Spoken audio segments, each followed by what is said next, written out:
ශේෂ ක්‍රමය කියන පාඩම් කොටසේ අපි ප්‍රශ්න වර්ග දෙකක් ගහනවා.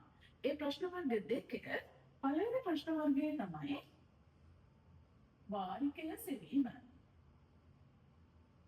දෙවැනි ප්‍රශ්න වර්ගය තමයි වාර්ෂික පොලි ප්‍රතිශතය සෙවීම. ඔකද අපි ප්‍රශ්න වර්ග දෙක. හරිද පුතේ? එතකොට දැන් හීනවල ශේෂ ක්‍රමය කියලා කියනකොට මොකටද ඒකෙන් අදහසක් එනවා?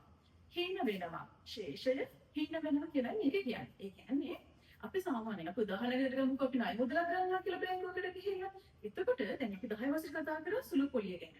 සුළු පොලියට වඩා මේක චුට්ටක් වෙනස් දෙන්නේ. අපි ණය මුදලක් ගත්තට පස්සේ ඒ ණය මුදල අපි එක වාරිකයක් ගෙවුවොත්. ඒ කියන්නේ අපි එක මාසෙකදී අපි ගිහිල්ලා ඒ මාසෙට අදාළ කොටස ගෙවුවට පස්සේ ඊළඟ මාසෙ වෙනකොට අපි ගෙවපු මුදල නැතුව ඉතුරු කොටස එනවනේ.